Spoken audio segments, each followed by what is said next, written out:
முதல் வாசகம் சாலமோனின் ஞானம் அதிகாரம் 1 திருவசனங்கள் 1 முதல் 7 வரை. மண்ணுலகை ஆள்பவர்களே, நீதியின் மேல் அன்பு செலுத்துங்கள். நன்மனத்துடன் ஆண்டவரை பற்றி நினைந்திருங்கள். நேர்மையான உள்ளத்துடன் அவரை தேடுங்கள். அவரை சோதியாதோர் அவரை கண்டடைகின்றனர். அவரை நம்பினோருக்கு அவர் தம்மை வெளிப்படுத்துகின்றார். நெறிகெட்ட எண்ணம் மனிதரை கடவுளிடமிருந்து பிரித்துவிடும். அவரது ஆற்றல் சோதிக்கப்படும் பொழுது அது அறிவிலிகளை அடையாளம் காட்டிவிடும். வஞ்சனை நிறைந்த ஆன்மாவில் ஞானம் நுழைவதில்லை. பாவத்திற்கு அடிமையான உடலில் ஞானம் குடிக்கொள்வதில்லை. நட்பயிற்சி பெற்ற உள்ளம் வஞ்சனையினின்று விலகியோடும். அறிவற்ற எண்ணங்களை விட்டு அகலும்.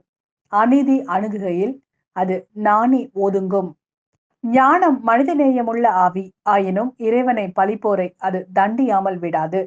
கடவுள் அவர்களுடைய உள்ளுணர்வுகளின் சாட்சி. உள்ளத்தை உள்ளவாறு உற்று நோக்குபவர், நாவின் சொற்களை கேட்பவரும் அவரே. ஆண்டவரின் ஆவி உலகை நிரப்பியுள்ளது. அனைத்தையும் ஒருங்கிணைக்கும் அந்த ஆவி ஒவ்வொரு சொல்லையும் அறிகின்றது. இது ஆண்டவரின் அருள்வாக்கு. இறைவா, உமக்கு நன்றி. லூக்கா எழுதிய நற்செய்தி அதிகாரம் 17 திருவசனங்கள் 1 முதல் 6 வரை. இயேசு தம் சீடரை நோக்கி கூறியது: பாவ சோதனை வருவதை தவிர்க்க முடியாது. ஆனால் ஐயோ அதற்கு காரணமாய் இருப்பவர்களுக்கு கேடு.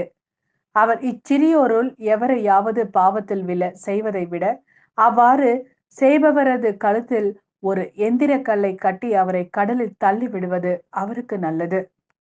எனவே நீங்கள் எச்சரிக்கையாய் இருங்கள். உங்களுடைய சகோதர சகோதரிகளுள் ஒருவர் பாவம் செய்தால் அவரை கண்டித்து கொள்ளுங்கள். அவர் மனம் மாறினால் அவரை மன்னியுங்கள்.